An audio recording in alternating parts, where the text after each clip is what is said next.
You are now listening to From the Father's Heart podcast, where we empower you to live your best life by falling in love with a real God and connecting you to personal testimonies of everyday people.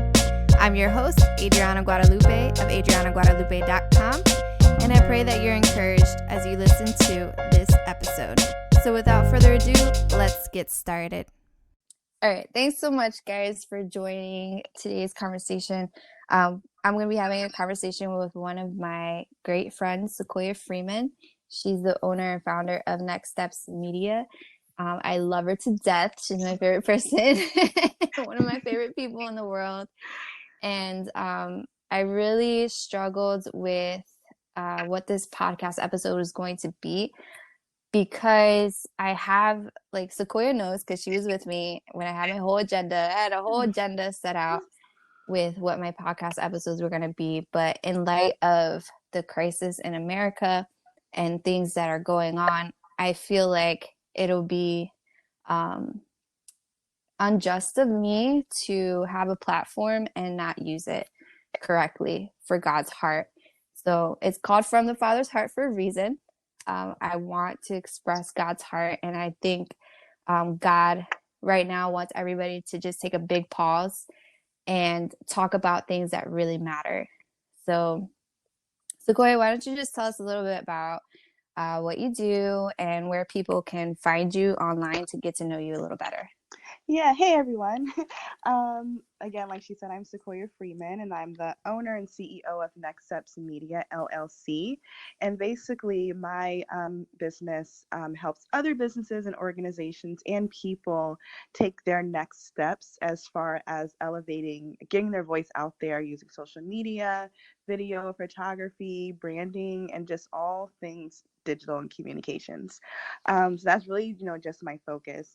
I've basically been doing digital media content creating for, I guess, like the past maybe 10 years or so, since like my college days and grad school days. Just always had an interest in creating content. I worked in television for a while, and radio for a while, and just also in different social media spaces. So that's what I'm currently doing now, and I'm just like so happy to be here. Woo! So where can people find you if they want to get to know you better and want to work with you or just see what you're about? Where can they find you? Yeah, so you can find me on my website, saquoiafreeman.com, SaquoiaFreeman.com. And as soon as you get to my page, you'll see why I started my business, and it'll take you to a link to that. It'll take you a link to my YouTube channel, and also just like my portfolio, and also the contact page. And on the contact page, there's a form that people can fill out to be able to get a consultation with me and just kind of take their next steps from there. Sweet. All right. So I want to have this conversation with you specifically because I know that you are very vocal about the Black community, being Black yourself. Yes. You're very vocal about it, and you're not afraid to challenge systems and to really just stand up for justice. So I wanted to talk to you too, because you are a business owner and you also have experienced what it's like to be not only a Black American, but a woman in a man's world. So I really just appreciate your story. I appreciate your testimony, just getting to know you as a friend. So I really want to give you this platform in order to help you just share your story and maybe help others understand what's going on in America and some ways that they can help. I've been really praying about this because it sits really heavy on my heart. I'm a Latina woman in America, so I have some injustices against me already, right? But I don't know what it's like to be Black, of a dark colored person in America. Right. There are Hispanics that are dark skinned, and half my family is that. And I grew up experiencing injustice against them. People thought that they were African American. And even in the Hispanic culture, there are still prejudices against darker colored Hispanics. Right. So I know this really hits home for me because I have, flesh and blood that have experienced this, and I grew up watching that or being in the middle of it, and it really hits home for me. So when I see, my friends and my family responding to, events that are going on, I feel the need to respond because I feel so close to it. Right. Now, there's people who are not close to it because they've never experienced that, or they've chosen not to see it. Right. Or they've been brought up very differently. But I don't want to really talk about whether or not there is a crisis. There is a crisis, obviously. We're not going to sit here and try to validate the severity of it. Right. Obviously, it's pretty severe. People are rioting and, protesting, and, there's all kind of craziness going on right now. We are not here to validate the severity. I want to have a conversation because I want people to understand that there are things that you can do to help without, stepping out onto the road holding a sign. Yeah. So we're going to dive into that a little bit. But when I was praying, God really spoke to me and reminded me of a year in my life where I really suffered. I felt like Job in the Bible, where, one messenger came and told him some bad news, and then before they could end their sentence, the next messenger came and told him bad news, and then the next messenger came, and it was like a year of that, like a year of just one thing after another coming against me. So I may not know what it is to suffer as a Black American, but I do know what it is to suffer. And when I see my brothers and sisters suffering in America, I can relate to suffering. I may not be able to relate to their specific circumstance or situation, but I can relate to the pain. I felt pain before as a human being. And I was praying because I was telling God, I feel like we've been desensitized in America to humanity and to what it feels like to mourn with those who mourn. I feel like there's a lot of people who try to just justify the situation or try to validate the situation before they feel the situation. And that kind of scares me because now I feel like my daughter's growing up in a society where people rather validate the situation before they can feel the pain of the situation. And that to me screams that we're losing our touch with humanity and what it is to really be human. But I had this verse that God really spoke to me, and he was like, this is what I want you to do in this season, because like everybody else, I was like, what can I do? What can I do? What can I do? Right. And he brought me to 2 Corinthians chapter 1, verses 3 and 4. 5 kind of, sums it all up, but verses 3 and 4 are really the bread and butter here. And it says, blessed be the God and Father of our Lord Jesus Christ, the Father of mercies and the God of all comfort, who comforts us in our affliction, so that we may be able to comfort those who are in any affliction with the comfort with which we ourselves are comforted by God. There's a lot of comfort in in those verses. And I really felt like God was like, you need to help people understand how to comfort others. Because I may never know what it is to be Saquoia Freeman living in America. You may never know what it's like to be Adrianna Guadalupe living in America. But I can still comfort you with the comfort that I received from God. I had a season of suffering. I know what it is to suffer. And because I've been comforted in a season of suffering, I know what it is to comfort others in their seasons of suffering. So I really want you to just share with me, because I want to better understand you too. I mean, I have a relationship with you, so I'm kind of a step ahead of, people who are listening. But I really want to understand, how has this whole situation with George Floyd and Breonna Taylor, and like all these events that have happened recently, like how has this really impacted you personally? Yeah, so you mentioned before about being desensitized, and I was speaking to some of my friends, and we were talking about at some point we've kind of became numb to a lot of the stuff that we've been seeing and that's been going on, and it's really unfortunate because we've just seen it so much, Right. and it's been happening so much, and it's things that are happening in this lifetime that happened in my grandparents' lifetime. And so at Mm. some point, like generation after generation after generation, some of us have become numb, and we're just like, this is really going on, and we're like, is it going to happen again?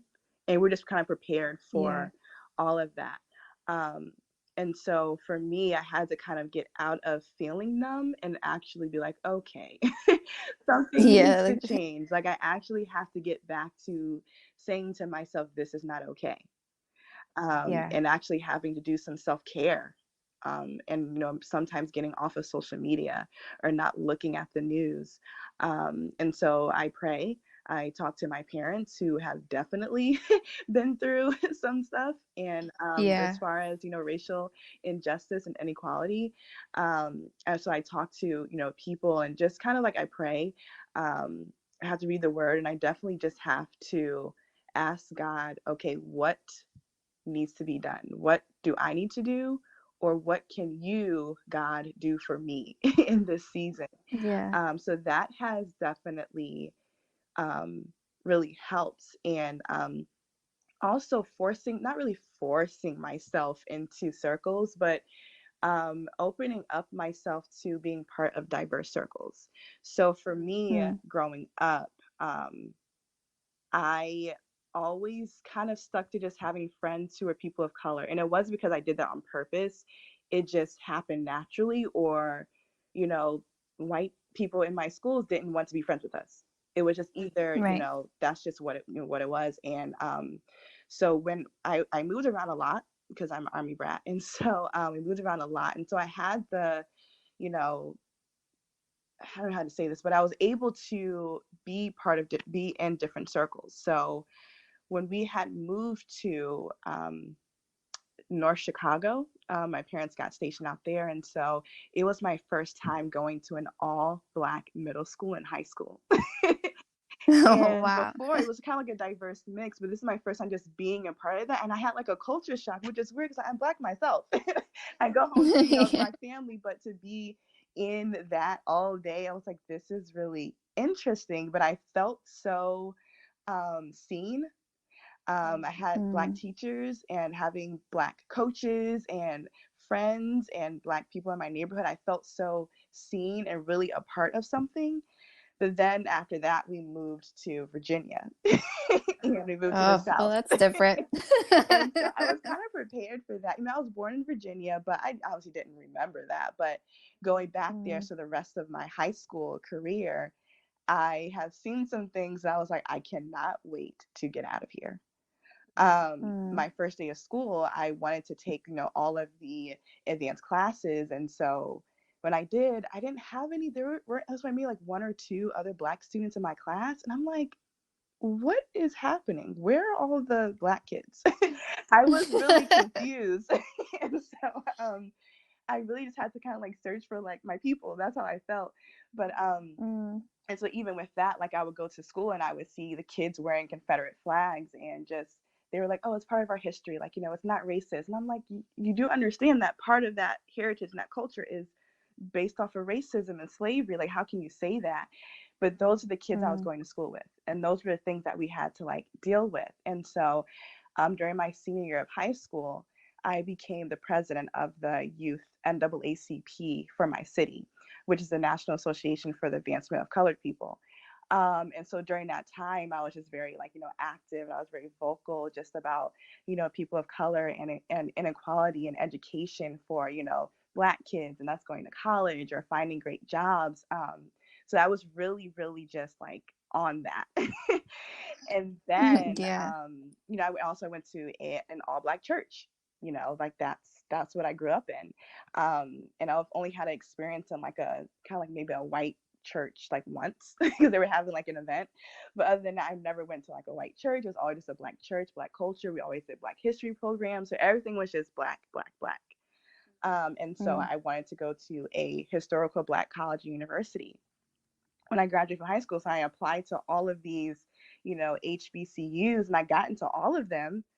But the Lord led me to one of the largest Christian universities in the country, which is Liberty University. And it was predominantly white.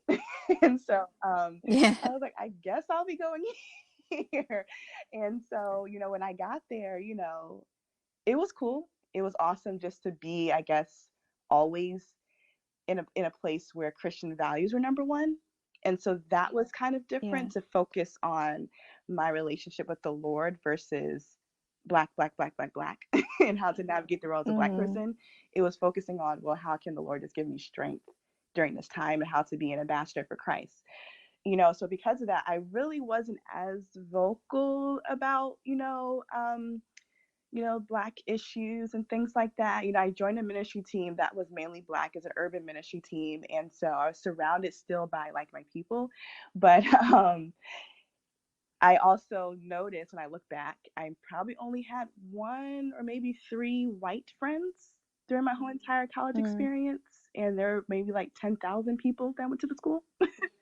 I had, white roommates, but I still wasn't really trying to connect with them as much. And so, there were like some issues there, like even just going to class and like, some of the students just really, were understanding just of me being a Black person, like, our maybe gospel music or Black History Month, like that wasn't celebrated there. And it was a huge issue. And it really became an issue when Barack Obama became president. And I remember that day like it was yesterday. I've never felt so like small. I've never felt like, like just not on an equal playing field with the other white students until that night when he became president. My friends and I were talking about that. We were like, yeah, like we remember that. Like as soon as Barack Obama was announced president, all of the most of the white students tore the area up. Like they were so upset. And I was like, why are you guys upset? Like this is like, what in the world is happening that you're not seeing? Like this is such a monumental moment for the people that you're calling your brothers and sisters in Christ. So from there, I kind of shrank back, and I was just like, I need to be more vocal about Black issues. Like at that moment, I just felt like, so being a Christian just wasn't enough to be friends with these people. I really had to let them know, like, hey, there's injustice, and you need to see that, and you need to fight for us too. But unfortunately, like that just wasn't happening. And, unfortunately, even till to this day, that school is still having issues, but they're getting better at it. And so I was able to take, African American literature classes at Liberty, at a Christian school. Like it was still like some things that I was still able to do, and people were still speaking up, and we were still trying to have a voice on campus, but it was hard. And when I graduated from college, it gave me kind of like this back again. This is the reason why I don't have white friends. Like I just kept saying that in my head. This is the reason why I just stick to people of color, which was unfortunate. And I did not want to be that way. I didn't want to be that way. Right. And so when I ended up going to, the church that we go to now, like I felt like I just had to be around a diverse group of people. I had to open up my circle again. I had to just see people the way that God sees them, and know that not everyone's going to try to hurt you. They're not all trying to come after you and keep you down. Like, no, they want to pray for you. They want to love on you. Like they are your brothers and sisters in Christ. And so just being at the church we're at now, like, it's so diverse. And our pastor speaks out. He prays for us. He's very vocal. And I'm just like, this is what we need. And this is what is very comforting to see, that people are not just standing with us during the time for this week, but they have always been standing for us this past couple of years. And so that should really answer your question. It just kind of like brought me back to like everything. So it just, I just having, the diverse group of friends that I have now have really had just strengthened me. And also like my friends have been reaching out to me personally and asking me like, you know, what can I do? Even though they've been asking that before, they want to ask again. Like they want to do more now. So yeah. Right. Yeah, I really appreciate you sharing your story. I mean, it's crazy to think that we all have a little bit of prejudice in us because of the way that we were brought up and because of our experiences. Like, I didn't grow up in a good neighborhood, because, you know, my mom was a single mom for a while before my stepdad came into the picture. And, you know, it's just circumstances kind of just put you in that kind of predicament. You don't ask to grow up in the places that you grow up, but you're there, you know? And because of that, my view on like police officers was a little distorted. I didn't automatically trust police officers because I saw things growing up and I experienced things growing up. And, you know, when we lived in the apartment complex that we did, there was a lot of gang violence there between Hispanics and Blacks. There's a Black gang and a Hispanic gang, and they would fight sometimes. And when the cops would come, it would depend on which cop came out as to whether things were done or not. And I grew up with this outlook on law enforcement, like it's not ever going to be fair, you know, like especially for us. Minorities, like whether you're Hispanic or Black, for minorities in general, it's just not going to be, you know, it's not going to be fair. So it's just crazy that we grow up with this mindset, like I have to stick with my people. Like I have to stick with my people in order to be safe.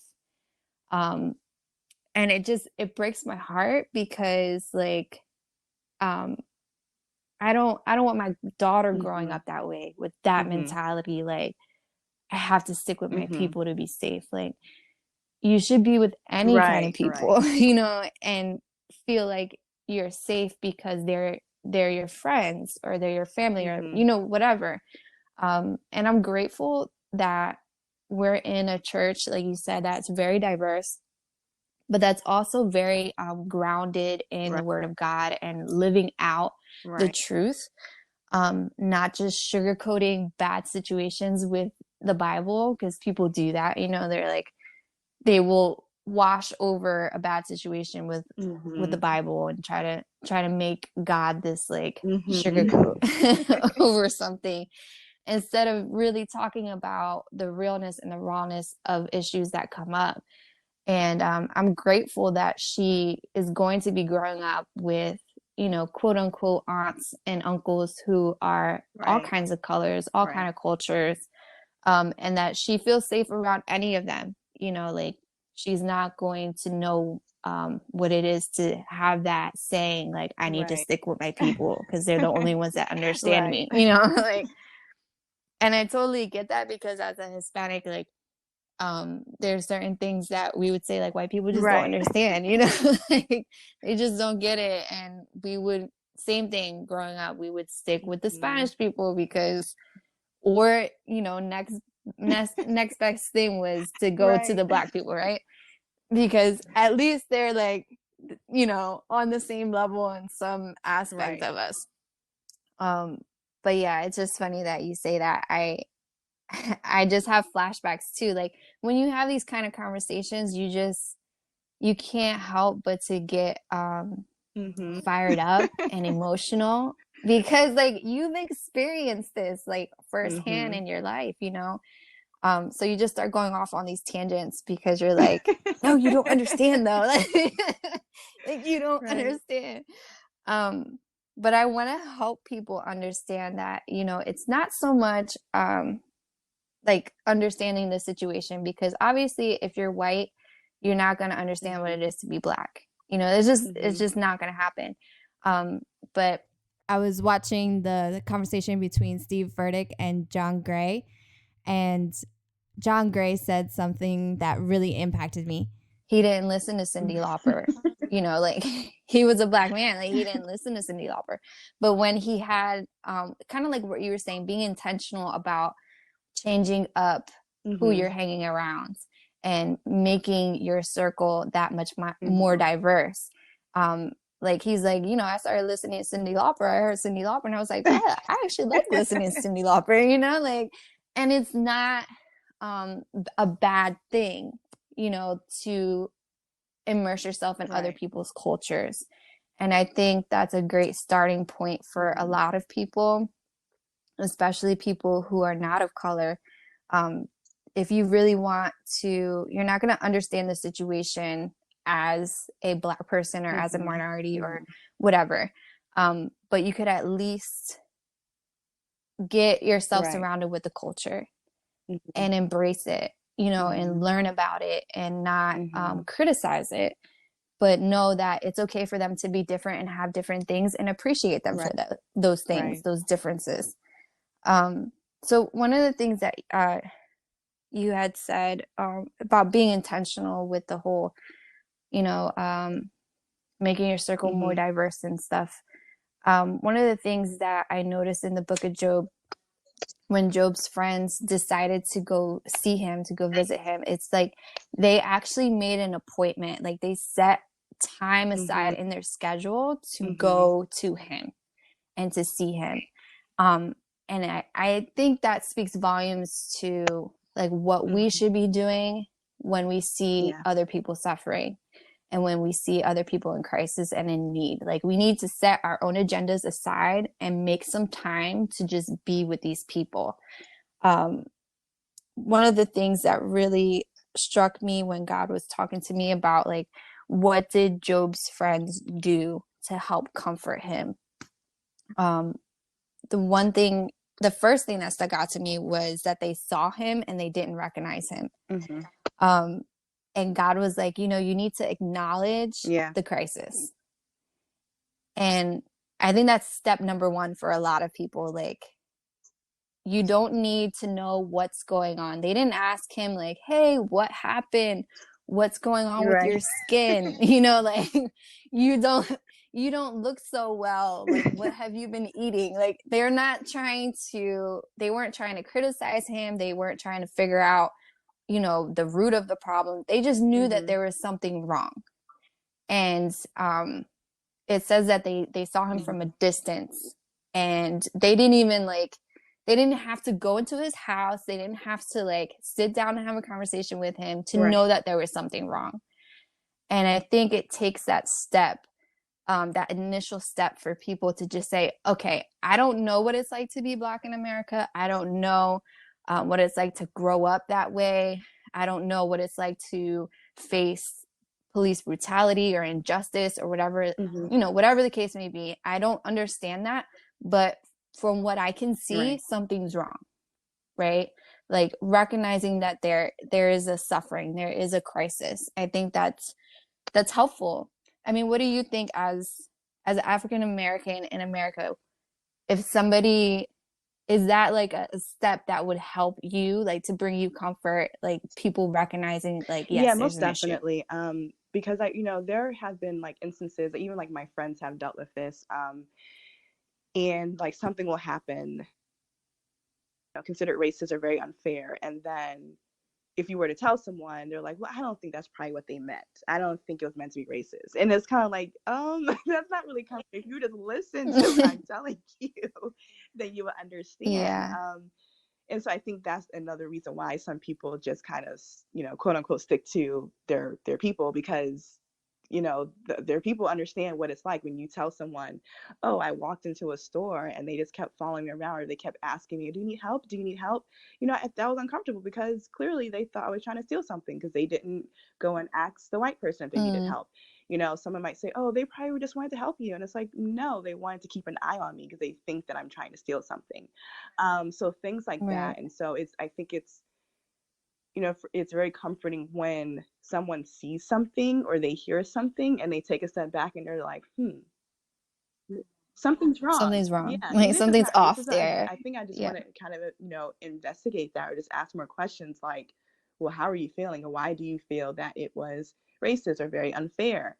And then when you tell them, they can kind of listen more. If they still don't understand, you can point them into the direction of maybe some research or some historical things that they need to look at to kind of understand why, X, Y, and Z was wrong or unfair. So I think that also definitely helps because, when people do their research, then they can see, why something might not be cool. Actually, this I will say mention something that happened yesterday. So, with all of the things going on social media, a lot of brands and groups are, making posts about, hey, we're for you, we're here for you, things like that. But there was one group in particular that I did join, the ones to be a part of, and it's for, women in business, and it's for all women in business, right?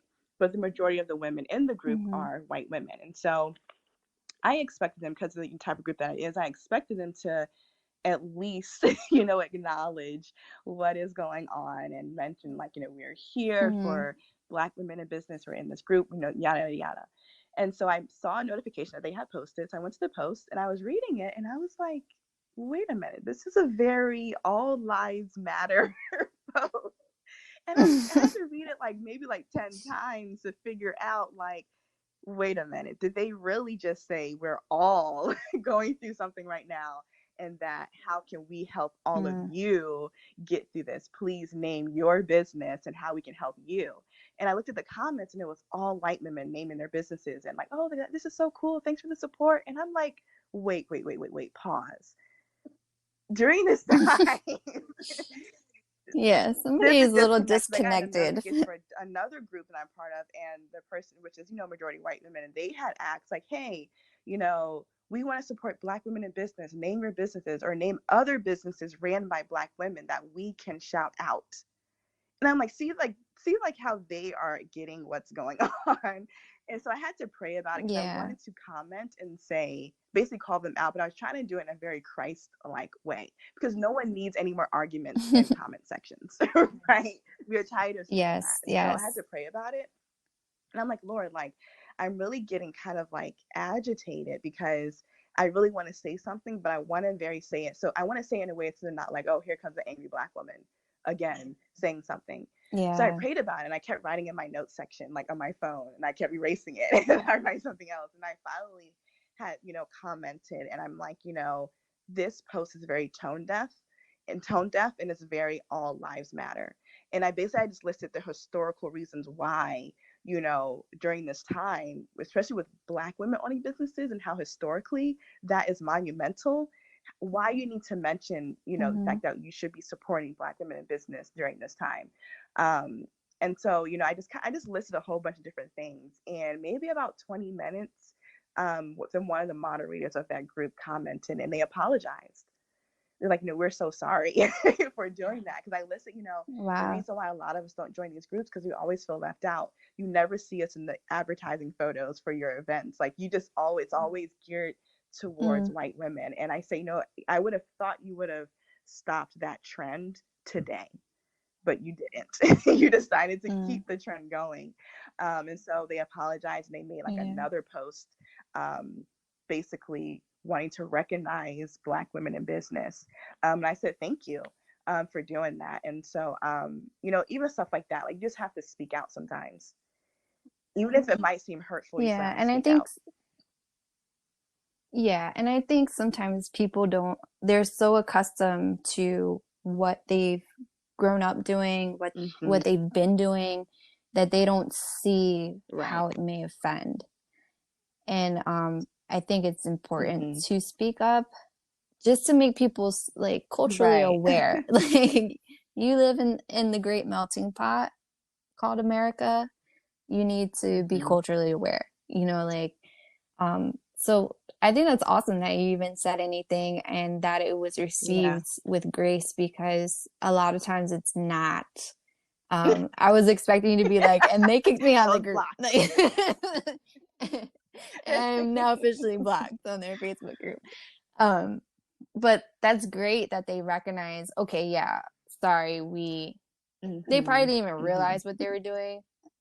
But the fact that they took a pause and could recognize, like, okay, we did do something wrong here, like, that says a Right. greatness about them, that they can even see that. And that brings me to like another point, that God was really ministering to me during this week and this weekend, was, what does it really mean to Hmm. mourn with those who mourn?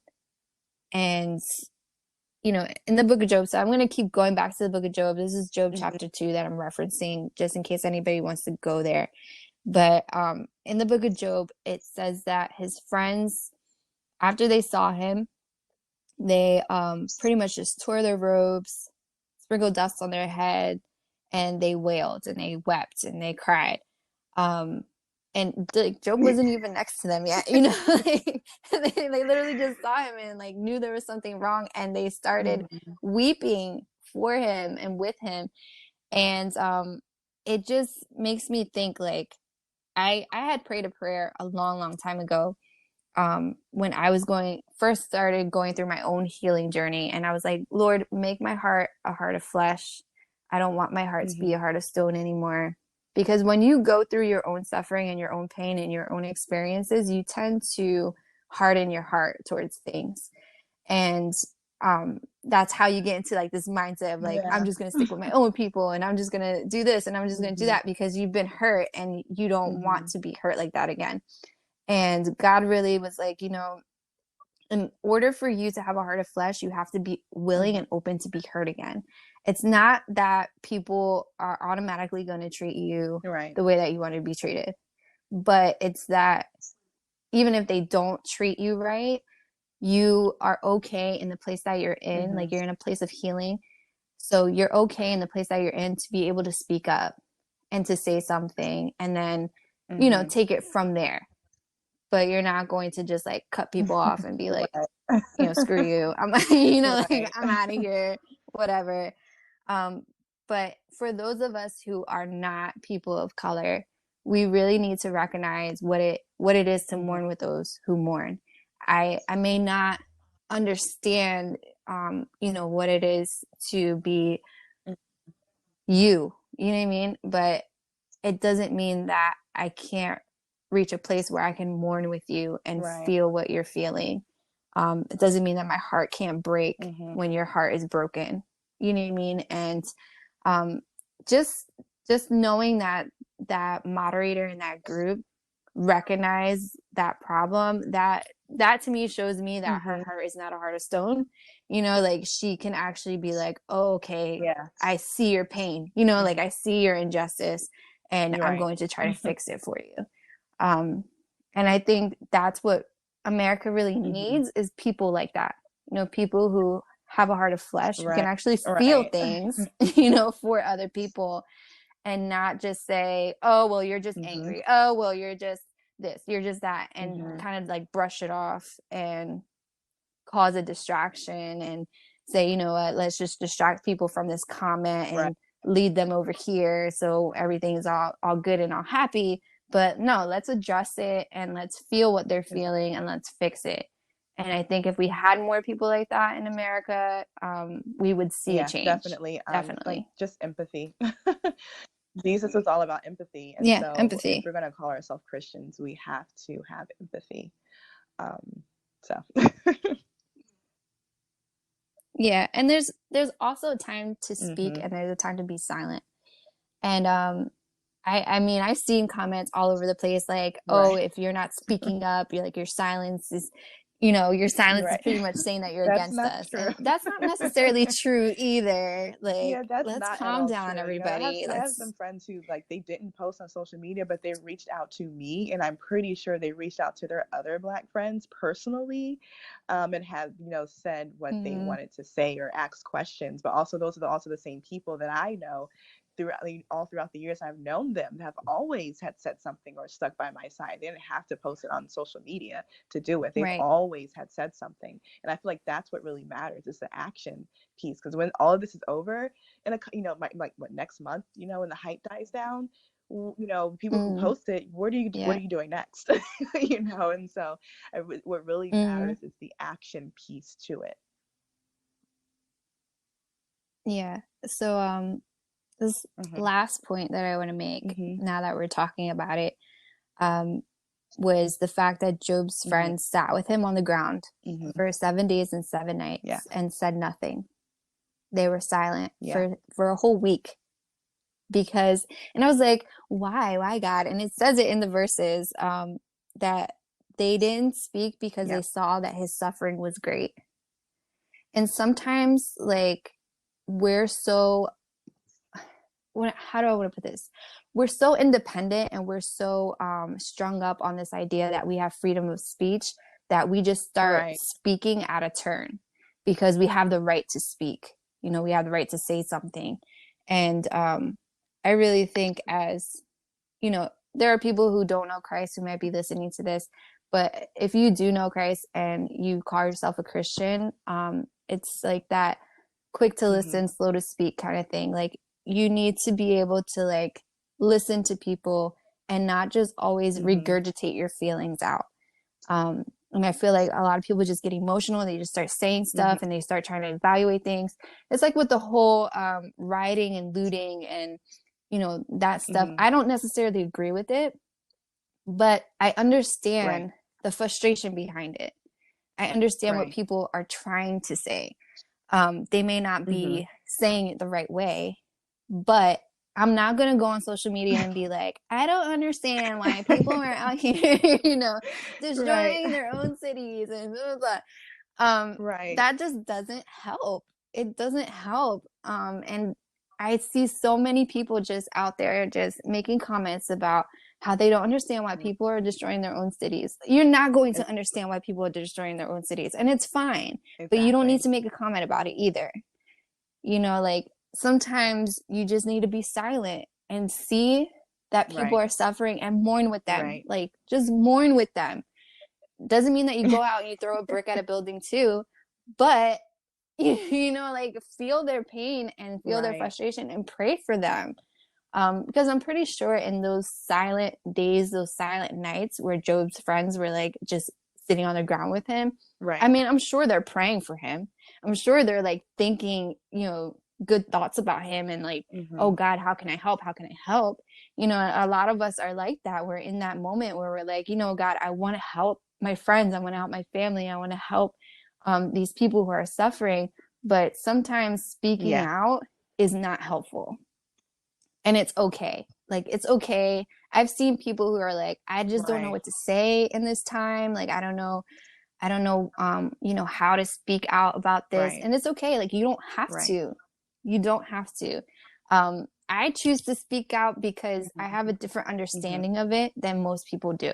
And, you know, I'm not going to sit here and comment on things that aren't going to be helpful, but I am going to say something. But if people feel like, you know, I have no idea what to say because I'm so disconnected from this suffering, like I don't know what to say, and they choose not to say anything, that's fine. You know, like don't comment on things that you don't understand. I'd rather you not comment, you know, on things that you don't understand than try to, you know, figure it out through your Facebook post. Like, let's not make Facebook your personal journal. Like, if you have an issue that you're trying to work through, like, go ahead and journal through that, John. But don't come on Facebook and like create this whole post, because then all you're doing is stirring up more emotions out of other people, more anger, more frustration, and it doesn't help comfort anyone. So I think in this season, we really just need to focus on how can we comfort those who are suffering if we are not suffering ourselves? And that's, you know, that's pretty much the question that I want to leave you with. So like, how can we, Saquoia, help you? Like, how can we comfort Black America right now? Well, you know, it in all this points suffering. back to what Romans 12:4, I believe, about how all of us have, you know, it's one body with many members and we don't all have the same function, right? So what that means, if you're not able to, you know, people are asking for donations to certain organizations, but if you can't do that, don't do that. If you don't feel led to do that, don't do that. But donating to certain organizations that kind of help us with our like education, maybe our neighborhood or things like that, you can definitely donate. Everyone should pray pray for strength and comfort, and for this to end, and for, you know, because, you know, racism in all different types of forms, you know, you don't see it recorded, you know, it's all different types of forms. And so maybe just pray for like us to have strength for certain, you know, injustice, like to stop things that are happening to us, you know, just pray. also like speak up or have your eyes and your ears open to certain things. From now on, speak up when those things are happening. There was it's a funny story, but my brother and I, we were in a store, like very, very, very expensive store, and we just wanted to check it out. And so we walked in, one person greeted us as we're walking around the store.